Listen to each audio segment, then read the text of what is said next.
Terima kasih Anda masih bersama kami. Bagi Anda yang baru saja bergabung, kami akan kembali 3 berita utama hari ini. Pasangan Deddy Mulyadi dan Erwan Setiawan Kamis ditetapkan oleh KPU Jabar sebagai Gubernur dan Wakil Gubernur Jawa Barat periode 2025-2030.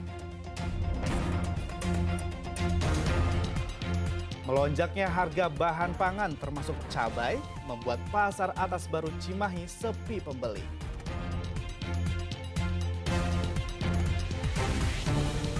Hampir 500 ekor sapi di Kabupaten Tasikmalaya mengidap penyakit mulut dan kuku. 36 ekor diantaranya mati.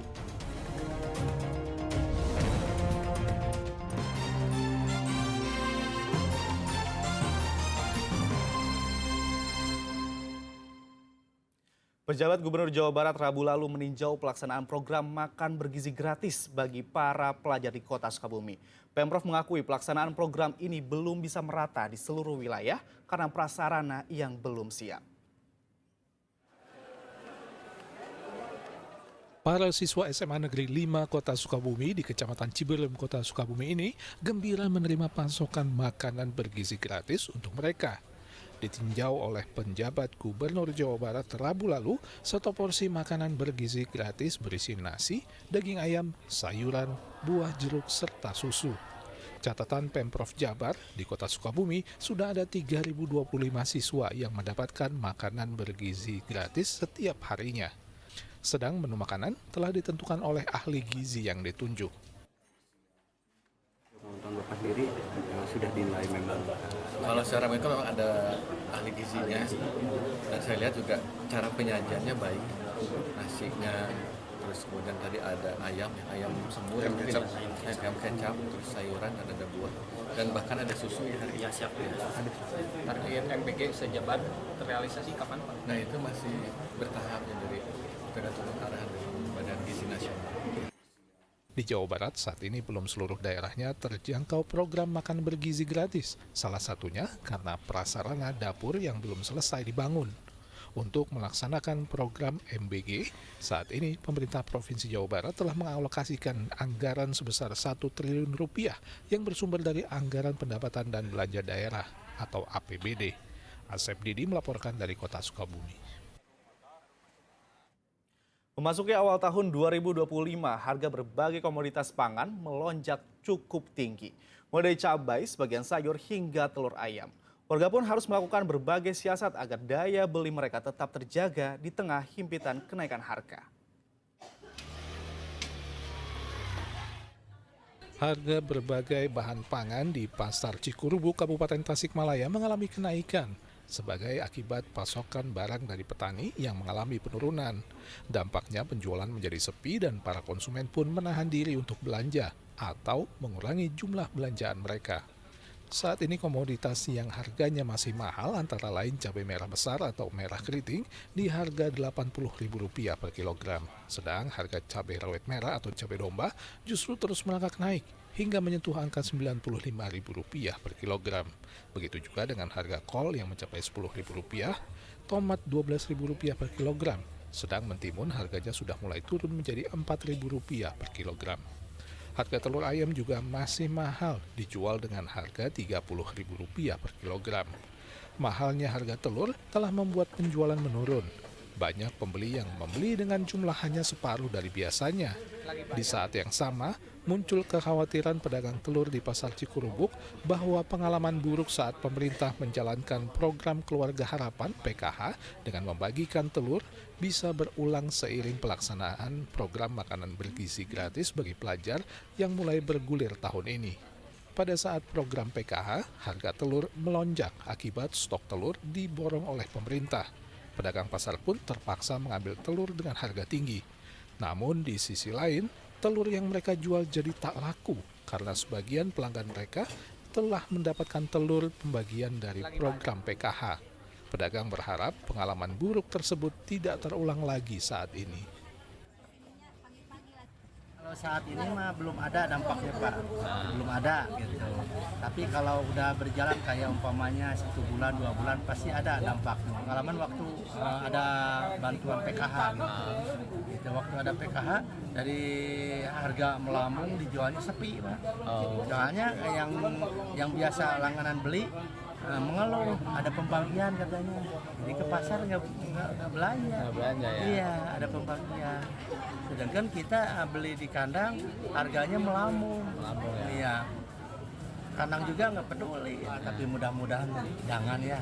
Soalnya kita sebagai pedagang kecil pengaruh besar. Kayak kemarin PKH yang nggak terlalu menguntungkan. Iya. Karena nggak ada yang beli dari pedagang untuk dibagikan nggak ada. Iya, nggak ada. Justru jualan tambah sepi waktu ada PKH. Dari Harga cabai rawit merah di Purwakarta makin pedas, baik bagi pedagang maupun konsumennya. Di Pasar Rebo Purwakarta, cabai rawit merah saat ini dijual Rp120.000 per kilogram, 2 kali lipat dibanding harga jual sebelumnya yang hanya berkisar Rp60.000 per kilogram. Menurut pedagang, lonjakan harga terjadi akibat pasokan cabai rawit merah dari petani kosong. Berapa? Merah mencapai 120 hari ini. Dari berapa ke berapa? Dari harga 60.000. Sekarang sampai 120. itu penyebabnya kenapa? Hah? Penyebabnya kenapa? Pemasokan kosong, pembeli banyak. Imbas dari mahalnya harga cabai dirasakan langsung pedagang mie ayam bakso yang banyak menggunakan cabai rawit merah untuk pembuatan sambal. Salah satunya Sri Mulyati, pedagang mie ayam bakso di Kelurahan Muncul Jaya, Kabupaten Purwakarta. Mahalnya harga cabai besar memaksanya menggunakan cabai kering yang jauh lebih murah untuk membuat sambal. Mengingat tidak mungkin menjual mie ayam bakso tanpa menyediakan sambal sebagai pelengkap. Kondisi ini diperparah dengan naiknya harga minyak goreng belakangan ini. Rawit merah itu sangat mahal sekali sekarang, sampai 100 lebih. Akhirnya saya pakai siasatinnya ya, pakai cabai kering. Dicampur atau gimana Bu? Campur sama yang segernya sih. Untuk rasa gimana Bu? Rasa tetap pedas, tidak mengurangi rasa. Untuk selain cabai apalagi yang lagi mahal Bu? Yang lagi mahal itu minyak.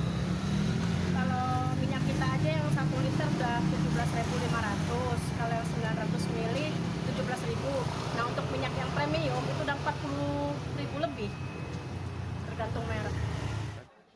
Mereka berharap pemerintahan baru Presiden Prabowo Subianto bisa segera mengatasi lonjakan kenaikan harga bahan pangan di awal tahun ini, agar masyarakat bisa mendapatkan bahan pangan dengan harga normal dan terjangkau. Eko Setiabudi dan Zainal Arifin melaporkan dari Kabupaten Tasikmalaya dan Purwakarta. Melonjaknya harga cabai dan berbagai jenis bahan pangan lainnya tak hanya membuat omset penjualan pedagang pasar turun, pengusaha warung makan juga terpaksa mengurangi keuntungannya berjualan.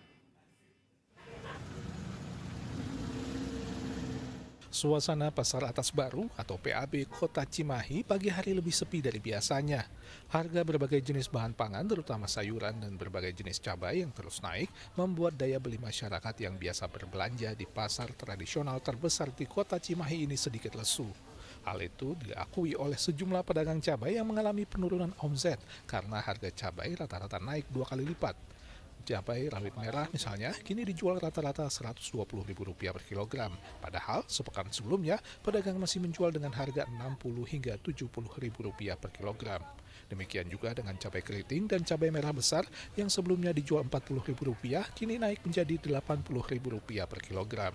Selain cabai, kenaikan harga sayuran cukup signifikan terjadi pada sawi putih yang naik dari Rp8.000 menjadi Rp14.000 per kilogram.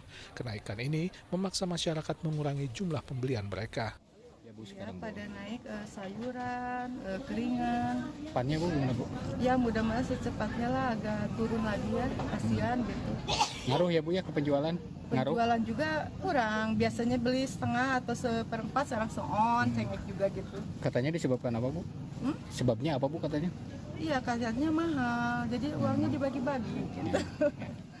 Melonjaknya harga cabai rawit merah yang sudah di atas Rp100.000 per kilogram berimbas juga pada warung makan yang menjual hidangan dengan menu utama sambal di Tasikmalaya. Di satu sisi pelanggan datang karena ingin mencicipi kelezatan sambal yang mereka buat. Yang dicari di sini apa itu, Kang? Simpel aja sambal sebenarnya. Goang. Sambal goang ya itu yang cabai rawit. Kang, sekarang kan cabai lagi mahal nih. Ada pengurangan nggak porsinya yang akan rasakan? Enggak sih, ini enggak ada pengurangan. Sama aja. Sama aja. Harganya? Harganya standar sama. Namun di sisi lain, biaya pembuatan sambal dengan lonjakan kenaikan harga cabai di pasaran beberapa minggu terakhir sudah pasti menggerus keuntungan mereka yang berjualan. Namun pemilik warung tetap tidak menaikkan harga dan juga tidak mengurangi jumlah cabai untuk membuat sambal agar warungnya tidak ditinggal oleh para pelanggannya. Nggak dikurangi. Porsi tetap sama. Harga tetap sama. Kalau ada yang nambah boleh nggak? Boleh gitu ya. Nah ini keuntungannya berkurang tuh dengan Keuntungannya berkurang. Ya, biar konsumennya nggak kabur. Oh gitu ya. Jadi ciri khasnya sama goang. Hal serupa juga dirasakan pengelola warteg di wilayah Cilengsi, Kabupaten Bogor. Di saat kondisi ekonomi masyarakat menengah bawah yang menjadi pelanggannya juga tertekan, pengelola warteg memutuskan tidak menaikkan harga jual nasi dan lauk pauk. Namun, agar tak merugi, porsi nasi dan lauk pauk dikurangi. Untuk bumbu sih kita tidak mengurangi, cuma untuk porsinya aja kali ini. Omsetnya tetap, cuman untuk keuntungannya yang berkurang karena memang harga bahan bakunya naik. Meski harga makanan tidak dinaikkan, warung Tegal tetap merasakan penurunan penjualan sebab daya beli masyarakat semakin tertekan belakangan ini. Mereka berharap pemerintah tidak abai dan melaksanakan tugasnya menjaga stabilisasi harga pangan agar terjangkau oleh seluruh lapisan masyarakat. Tim Liputan melaporkan. Ratusan sapi di Kabupaten Tasikmalaya ditemukan terjangkit PMK dan 36 ekor diantaranya mati akibat penyakit mulut dan kuku. Sedangkan di Purwakarta, turunnya pasokan daging sapi memicu kenaikan harga di pasar. Dinas Peternakan Kabupaten Tasikmalaya membenarkan jika di wilayahnya terdapat temuan kasus penyakit mulut dan kuku atau PMK yang menyerang ternak sapi milik warga. Tercatat sudah ada 470 temuan kasus PMK yang terdeteksi dengan 36 ekor sapi diantaranya telah mati. Kasus ini pertama kali terdeteksi pada bulan Desember 2024, di mana ada peternak yang melaporkan sapinya sakit. Untuk langkah penanggulangan, Dinas Peternakan akan melakukan edukasi kepada para peternak dan vaksinasi PMK ke sejumlah wilayah di Kabupaten Tasikmalaya. Ada 470 ekor teridentifikasi penyakit PMK tersebut. Dari hasil investigasi itu ada 36 ekor yang mati. Kami berupaya, nah ini alhamdulillah ada bantuan dari asosiasi, yang kedua asosiasi dan kedua dari provinsi. Ini akan memberikan vaksinasi. Ini ada kurang lebih 1.000 vaksin ini akan diupayakan. Nah, ini mudah-mudahan kami juga persediaan obat masih ada, alhamdulillah. Nah, ini Berkurangnya pasokan daging sapi akibat wabah penyakit mulut dan kuku mulai dirasakan pedagang daging di Pasar Rebo Purwakarta.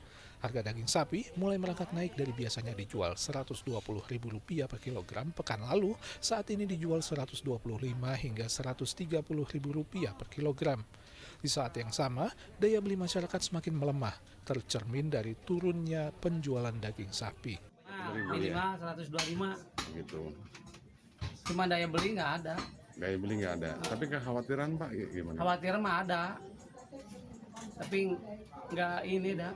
Kalau kebutuhan pasti banyak yang beli. Jadi tetap khawatir PMK itu mempengaruhi juga. Ngaruh. PMK ngaruh.